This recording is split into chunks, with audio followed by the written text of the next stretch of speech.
और सूत्रों के मुताबिक एक बड़ी जानकारी सामने आ रही है, जहां पर एफएसएल टीम को इसी मौके से 2 सैंपल्स बरामद हुए हैं। यानी कि ब्लास्ट वाली जगह से एफएसएल टीम्स को 2 अलग अलग ब्लास्ट और विस्फोटक के सैंपल्स मिले हैं, जिसमें से एक अमोनियम नाइट्रेट है तो वहीं दूसरा विस्फोटक बताया जा रहा है। दोनों ही सैंपल्स को जांच के लिए भेज दिया गया है। मौके पर अब तक की जो जानकारी सामने आई है, जिसमें एक सैंपल में अमोनियम नाइट्रेट तो वहीं दूसरे सैंपल की भी जिंदा कारतूस उसमें मिले होने की आशंका जताई जा रही है। हालांकि एफएसएल सैंपल्स अब जांच कर रही है।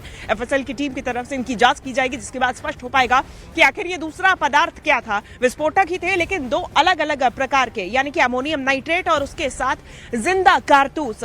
हमारे साथ सहयोगी दीपक बिष्ट भी जुड़ गए हैं। दीपक, एफएसएल की टीम 42 सैंपल मौके से जुटाकर ले जा चुकी है अभी तक में, लेकिन इसमें सबसे चौंकाने वाली बात यह है कि विस्फोटक 2 तरीके के हैं। अभी तक और क्या अपडेट? और देखिए शिवांगी, मैं आपको बता दूं कि अमोनियम नाइट्रेट जिसका हम जिक्र परसों से ही कर रहे थे, जिस वक्त धमाका हुआ था उसके बाद से ही हमने ये कहा था कि फरीदाबाद में जिस तरह से पूरा एक मॉड्यूल बस्ट हुआ था जैश का, और उसके बाद से तिलमिलाए हुए थे ये पूरा मॉड्यूल के जितने भी संदिग्ध थे, और इसीलिए यहाँ पर भी अमोनियम नाइट्रेट की हमने आशंका जताई थी कि हो सकता है क्योंकि ये ब्लास्ट जिसमें हमने इससे पहले देखा था इंडियन मुजाहिदीन के ब्लास्ट करने का तरीका बिल्कुल अलग था और ये पैटर्न बिल्कुल अलग था, और जिस तरह से ये धमाका हुआ, इस धमाके में कोई भी चीज़ ऐसी नहीं मिली, ना ही वहाँ पर जिलेटिन की छड़ें वगैरह या कुछ कीले या फिर बैरिंग, कुछ भी ऐसा नहीं मिला था, जिससे ये अंदाज़ा लगाना बहुत मुश्किल था कि ये धमाका कैसा है। अब यहाँ से 42 ऐसे इंजेक्स जो बरामद हुए हैं उनको फॉरेंसिक टीमें अपने साथ लेकर गई है। सबसे अहम चीज़ यहाँ पर जो जानकारी सूत्र बता रहे हैं कि वो अमोनियम नाइट्रेट का यहाँ पर मिलना बिल्कुल यहाँ पर ये तस्दीक कर रहा है, जुड़ रहा है उस लिंक से फरीदाबाद के, जहाँ पर जैश के मुजम्मिल, डॉक्टर मुजम्मिल, जो वहाँ पर एक फिजिशियन था फरीदाबाद में, उसको वहाँ पर भारी विस्फोटक के साथ 2900 किलोग्राम भारी विस्फोटक के साथ वहाँ पर गिरफ्तार किया गया था, और उस गिरफ्तारी के बाद से ही एक बड़ा लिंक का यहाँ पर खुलासा हुआ था।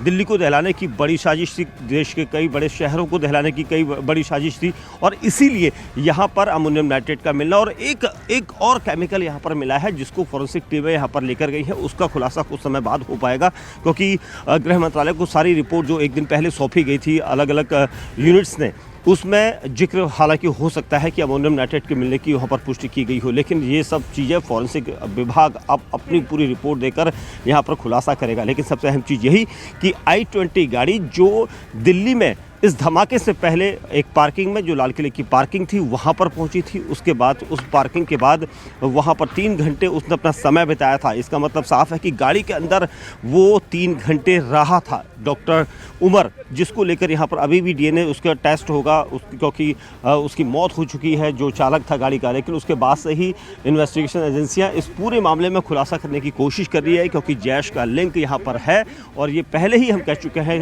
धमाके की रात। तो कुल मिला के अभी इन्वेस्टिगेशन बिल्कुल। और दीपक, इसमें देखिए सबसे बड़ा सवाल ये है कि जो 2900 किलो अमोनियम नाइट्रेट बरामद हुआ था, क्या ये वही अमोनियम नाइट्रेट है? क्या उसी पैकेज में से ये भी सैंपल निकाला गया था? उन दोनों सैंपल्स की क्या जांच की जाएगी साथ में? क्या हो सकता है कि ये वही अमोनियम नाइट्रेट हो जो फरीदाबाद से बरामद हुआ? दूसरी तरफ क्या एफएसएल की टीम आज भी मौके पे पहुंच के सैंपल्स जुटाने का काम करेगी?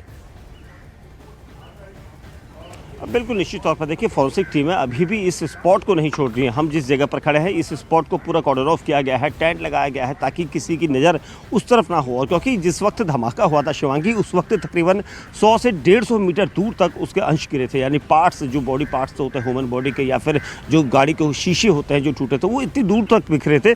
तो कहीं ना कहीं एक बड़ा धमाका था। अमोनियम नाइट्रेट जो फरीदाबाद में पकड़ा गया था, और यहाँ पर जो अमोनियम नाइट्रेट के यहाँ पर सबूत मिल रहे हैं, सूत्र बता रहे हैं, तो कहीं ना कहीं इनका लिंक आपस में बिल्कुल होगा, और 200% होगा। क्यों? इसलिए मैं आपको बता दूं, क्योंकि जब गाड़ी फरीदाबाद से निकली थी, बदरपुर बॉर्डर, उसने दिल्ली का बदरपुर बॉर्डर जो फरीदाबाद से बिल्कुल टच करता है, उसे क्रॉस किया। उसके बाद सुबह 8:13 के आसपास उसके बाद वो दिल्ली पहुंची। दिल्ली में 2:30 बजे के आसपास कनॉट प्लेस में उसकी मूवमेंट दिखी है। मयूर विहार में CCTV फुटेज में गाड़ी नजर आई है। उसके बाद वो पार्किंग में 3:19 के अंदर उस पार्किंग में, जो लाल किले की पार्किंग में, वहाँ घुसा, और वहाँ पर तकरीबन 3 घंटे अकेला गाड़ी में बैठा रहा। ये भी सबूत यहाँ पर सीसीटीवी फुटेज है लाल किला की पार्किंग के, उससे मिल रहे हैं। तो कहीं ना कहीं एक बड़ी साजिश थी, प्लान वहीं से था, लेकिन यहाँ पर आके क्या एग्जीक्यूट कहीं और करना था, क्योंकि जल्दबाजी में यहाँ पर अचानक ये ब्लास्ट हुआ है। इसको लेकर इन्वेस्टिगेशन एजेंसियाँ पूरी जाँच कर रही हैं, क्योंकि कहीं प्लान और था जो वहाँ पर विफल हो गया और यहीं पर लाल किले की रेड लाइट के पास ये धमाका हुआ। तो कहीं ना कहीं एक बड़ी साजिश थी, क्योंकि फिदाइन हमला अक्सर इसी तरह का जो लश्कर या फिर जैश इस तरह के हमले करने में माहिर है, और इसलिए अब इन्वेस्टिगेशन इस तरफ चल रही है। जी बिल्कुल, व्यापक तौर पर यहाँ पर इन्वेस्टिगेशन लगातार जारी है। शुक्रिया दीपक फिलहाल इस तमाम जानकारी के लिए। देखिए, हम दिल्ली कार धमाके की खबर पर बने हुए हैं, लेकिन उससे पहले आगे बढ़ने से पहले आपको दिखाते हैं इसी खबर से जुड़ी 10 बड़े अपडेट। लाल किला धमाके से पहले लश्कर आतंकी रऊफ का धमकी भरा वीडियो आया सामने। सूत्रों के मुताबिक धमाके में शामिल डॉक्टर्स के संपर्क में था आतंकी रऊफ। दिल्ली धमाके का जैश कनेक्शन आया सामने। पुलवामा फरीदाबाद से डॉक्टर्स की गिरफ्तारी के बाद हुआ खुलासा। दिल्ली धमाका मामले में फरीदाबाद से डॉक्टर शाहीन गिरफ्तार। जैश ने दी थी महिला विंग बनाने की जिम्मेदारी। लखनऊ के पुश्तैनी घर में छापेमारी।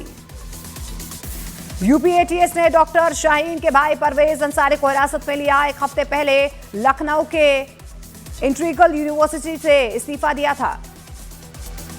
दिल्ली धमाका मामले में अब तक 50 लोगों की पूछताछ हो चुकी है। पुलिस ने 20 और स्पेशल सेल ने 30 लोगों से पूछताछ की।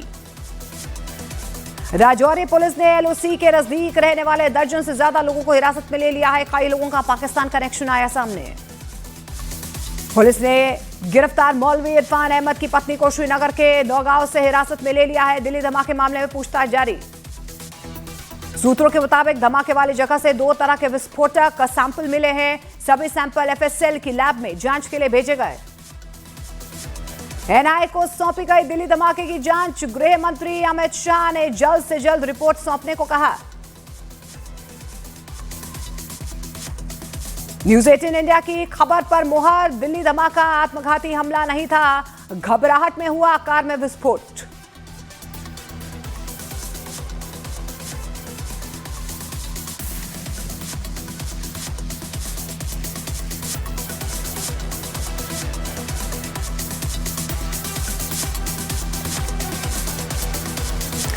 और देखिए, दिल्ली धमाके में कार को लेकर एक नया खुलासा हुआ है। सूत्र ये बता रहे हैं कि डॉक्टर उमर विदेश में बैठे हैंडलर्स के संपर्क में था।